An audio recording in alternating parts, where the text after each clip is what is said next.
Welcome back to Patel sir.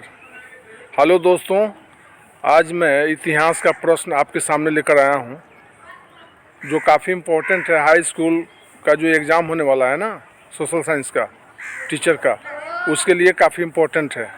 ठीक है, तो चलिए शुरू करते हैं। क्वेश्चन नंबर 1 है, यूरोप में राष्ट्रवाद। चैप्टर का नाम है यूरोप में राष्ट्रवाद। फर्स्ट क्वेश्चन है, यूरोप का मरीज किसे कहा जाता है।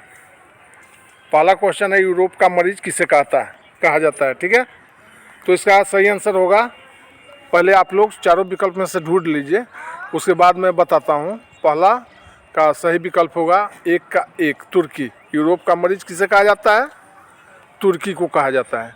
ठीक है ना। नेक्स्ट क्वेश्चन है, young Europe. Question number 2, young Europe का संस्थापक कौन था। यंग यूरोप का संस्थापक कौन था, क्वेश्चन नंबर 2। तो इसका सही विकल्प होगा 1, मेजनी को कहा जाता है। यंग यूरोप का संस्थापक मेजनी को कहा जाता है। ठीक है, मेजनी को कहते हैं। दूसरा का भी आंसर पहला होगा। आगे बढ़ते हैं हम लोग। क्वेश्चन नंबर 3, मेजनी का संबंध किस संगठन से था।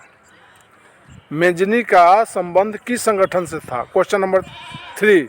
तो इसका सही आंसर होगा 2, कार्बोनरी से।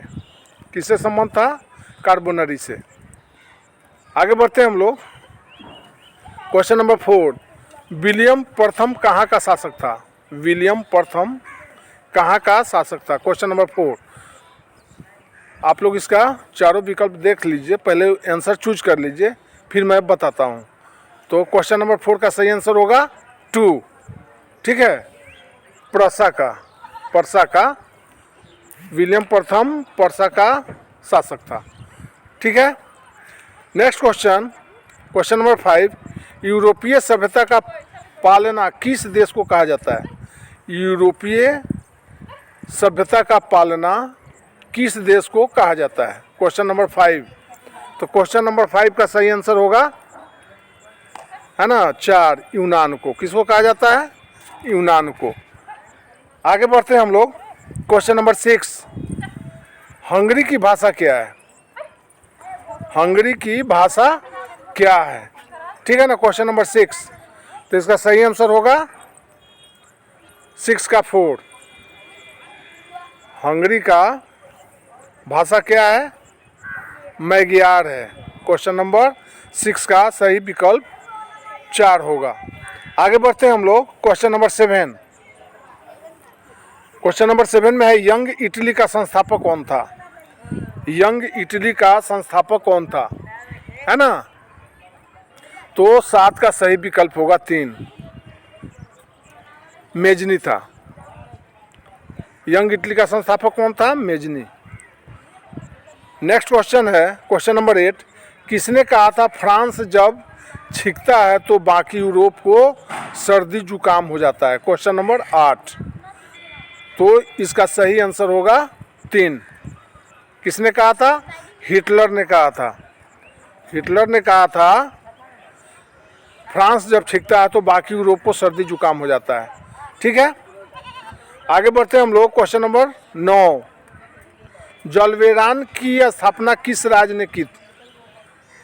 जलवेरान की स्थापना किस राज्य ने की, क्वेश्चन नंबर 9। तो इसका सही आंसर होगा 1, किसने किया था, पर्सा ने। ठीक है, आगे बढ़ते हैं हम लोग। क्वेश्चन नंबर 10, जर्मनी का एकीकरण कब पूरा हुआ। जर्मनी का एकीकरण कब पूरा हुआ, क्वेश्चन नंबर 10। तो इसका सही आंसर होगा 3, 1971 ईस्वी में। ठीक है, क्वेश्चन नंबर 10 का जर्मनी का एकीकरण कब पूरा हुआ, तो 10 का आंसर 3 विकल्प सही है, 1971 ईस्वी में। आगे बढ़ते हैं। क्वेश्चन नंबर 11, लाल कुर्ती का गठन किसने किया था। लाल कुर्ती का गठन किसने किया था, क्वेश्चन नंबर 11। ठीक है, तो इसका सही आंसर होगा 11 का 4, गैरीबाल्डी ने। किसने किया था? गैरीबाल्डी ने। क्वेश्चन नंबर 11 का सही आंसर 4 होगा। ठीक है ना। आगे बढ़ते हैं हम लोग। गैरीबाल्डी पेशे से क्या था? गैरीबाल्डी पेशे से क्या था? Question number 12। तो इसका सही आंसर होगा 4, नाविक था। गैरीबाल्डी पेशे से एक नाविक था। क्या था? एक नाविक था। तो इसका सही विकल्प होगा 4। ठीक है। आगे बढ़ते हैं हम लोग। जर्मनी राइन राज्य का निर्माण किसने किया था? जर्मन राइन राज्य का निर्माण किसने किया था? Question number 12 13। Question number 13, German Rhine राज्य का निर्माण किसने किया था? Question number 13।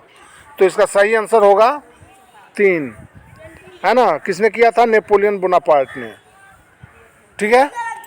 आगे बढ़ते हैं हम लोग। क्वेश्चन नंबर 14, चार्टिस्ट आंदोलन कहाँ हुआ था? चार्टिस्ट आंदोलन कहाँ हुआ था? क्वेश्चन नंबर 14, चार्टिस्ट आंदोलन कहाँ हुआ था? तो 14 का सही आंसर होगा इंग्लैंड, इसलिए इसका विकल्प 3 सही है। ठीक है। आगे बढ़ते हैं हम लोग। यूरोपवासी के लिए किस देश का साहित्य एवं विज्ञान प्रेरणा का स्रोत रहा? Question number 15। तो इसका सही आंसर होगा 2। ठीक है, यूनान। आगे बढ़ते हैं हम लोग। क्वेश्चन नंबर 16, नेपोलियन कोड में कुल कितने कोड थे? नेपोलियन कोड में कुल कितने कोड थे? Question number 16। तो 16 का सही विकल्प होगा 5। आंसर 5 होगा, इसलिए विकल्प आपका 2 सही है। ठीक है। अगला सवाल है, नेपोलियन संहिता किस वर्ष लागू की गई?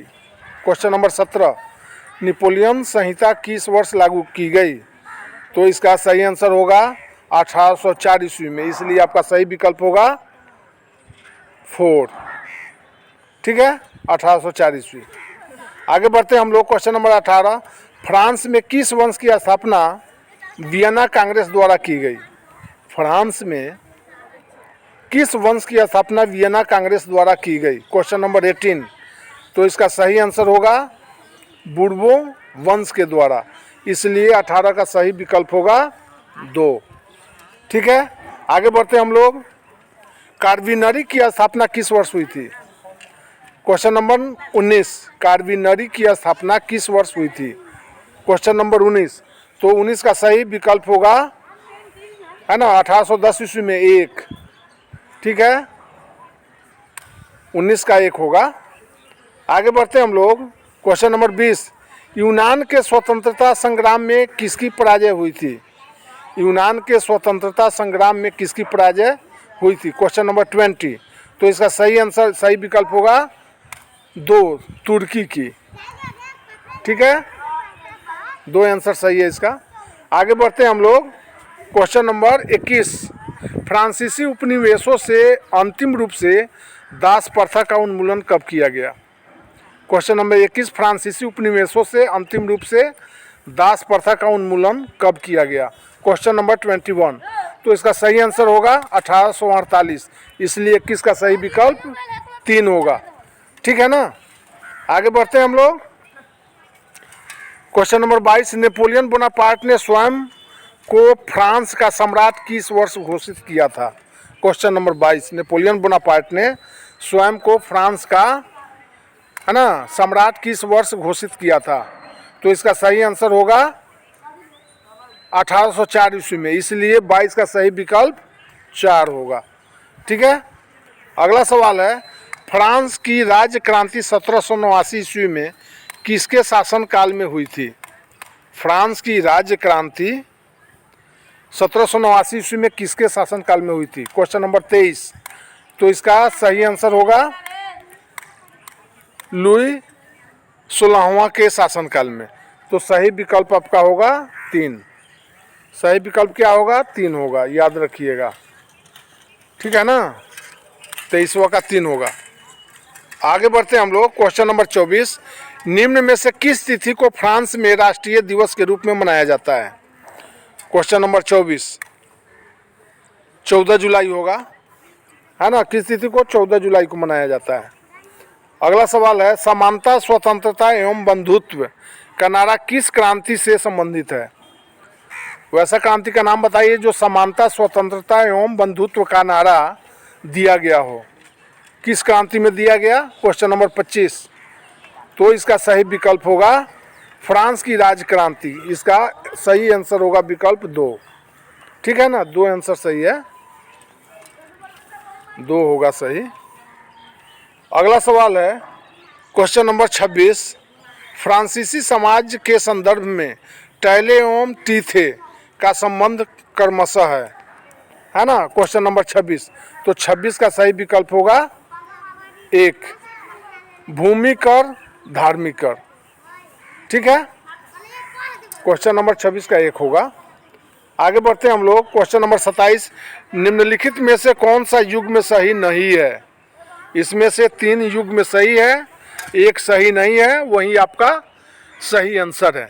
ठीक है ना, क्वेश्चन नंबर 27। तो इसका सही आंसर 1 होगा। सोशल कॉन्टैक्ट जो है रॉबर्ट ओवेन के साथ दिया गया, ये गलत है। बाकी 2 letters on Voltaire, letters on English Voltaire से रिलेटेड है, वो सही है। The spirit of laws Montesquieu से रिलेटेड है, वो भी सही है। और दास कैपिटल के लेखक कार्ल मार्क्स है, ये भी सही है। तो आपका ये पहला जो है विकल्प गलत है, वही आपका उत्तर है। ठीक है, आगे बढ़ते हैं। क्वेश्चन नंबर 28, जर्मनी ने इटली और जापान के साथ त्रिपक्षीय संधि पर हस्ताक्षर कब किए? ये बड़ा महत्वपूर्ण सवाल है। क्वेश्चन नंबर 28, जर्मनी ने इटली और जापान के साथ त्रिपक्षीय संधि पर हस्ताक्षर कब किए? Question number 28। तो इसका सही आंसर होगा 1, सितंबर 1940 ईस्वी को। कब किया था? सितंबर 1940 को। आगे बढ़ते हैं हम लोग। क्वेश्चन नंबर 29, इंडोनेशिया किसका उपनिवेश था? इंडोनेशिया किसका उपनिवेश था? ठीक है, क्वेश्चन नंबर 29। तो इसका भी ये डच का उपनिवेश था इंडोनेशिया। तो इसका सही विकल्प होगा, सही विकल्प 1। ठीक है, अब आगे बढ़ते हैं हम लोग। क्वेश्चन नंबर 30, किस देश की संसद विश्व की सबसे प्राचीन संसद है, यानी सबसे पुराना संसद है? किस देश की संसद विश्व की सबसे प्राचीन या पुराना संसद है? Question number 30। तो इसका सही आंसर होगा ब्रिटेन। तो इसका सही विकल्प 4 होगा। ठीक है, आगे बढ़ते हैं हम लोग। फ्रैंकफर्ट की संधि निम्नलिखित में से किसके मध्य हुई थी? ये याद कर लीजिएगा भाई, एग्जाम में निश्चित आएगा। क्वेश्चन नंबर 31, फ्रैंकफर्ट की संधि निम्नलिखित में से किसके मध्य में यानी किसके बीच हुई थी? क्वेश्चन नंबर 31 का। तो इसका सही आंसर होगा फ्रांस एवं पर्सा के बीच। इसलिए विकल्प आपका 1 सही है। ठीक है, आगे बढ़ते हैं। क्वेश्चन नंबर 32, वियना समझौता कब संपन्न हुआ था? वियना समझौता, क्वेश्चन नंबर 32, वियना समझौता कब संपन्न हुआ था, है ना? तो इसका सही आंसर होगा 1800। क्वेश्चन नंबर 32 है ना, वियना समझौता कब संपन्न हुआ था? तो 1815 ईस्वी में। इसलिए आपका सही विकल्प होगा 3। ठीक है, आगे बढ़ते हैं हम लोग। धुरी शक्तियों के अंतर्गत निम्न में से कौन सा राष्ट्र सुमेलित थे? धुरी शक्तियों के अंतर्गत निम्न में से कौन सा राष्ट्र सुमेलित थे? Question number 33। तो इसका सही आंसर, इसमें सब सही है, जर्मनी, जापान और इटली, यानी इसका सही विकल्प 4 होगा। ठीक है ना, उपयुक्त में से सभी। ठीक है, यही 1 में जर्मनी, 2 में जापान, 3 में इटली, तीनों सही है, धुरी राष्ट्र थे तीनों, इसलिए चौथा विकल्प आपका सही है। लास्ट क्वेश्चन है क्वेश्चन नंबर 34। 1856 ईस्वी में हुई पेरिस की संधि के प्रमुख प्रावधान क्या थे? 1856 ईस्वी में हुई पेरिस की संधि के प्रमुख प्रावधान क्या थे? Question number 34। तो इसका सही आंसर होगा 1, 2, 3, 4, आप लोग मिला लीजिए, पहले आंसर चूज कर लीजिए, है ना? तो इसमें सभी सही है। 1 में सर्बिया की स्वतंत्रता को स्वीकार किया गया, 2 में काला सागर को तटस्थ घोषित कर दिया गया, और 3 में रूस ने टर्की की ईसाई प्रजा के संरक्षण का अधिकार त्याग दिया। तो इसका सही विकल्प डी होगा, उपयुक्त में से सभी। तो दोस्तों, अगर मेरे चैनल पे आप नए हैं तो फिर से मैं रिक्वेस्ट कर रहा हूँ कि मेरे चैनल को सब्सक्राइब कर दीजिए, बेल आइकन को दबा दीजिए, और इस तरह से रोज़ एक वीडियो मैं डालूँगा, वो देखते रहिए। अब मिलते हैं हम लोग अगले वीडियो में, तब तक के लिए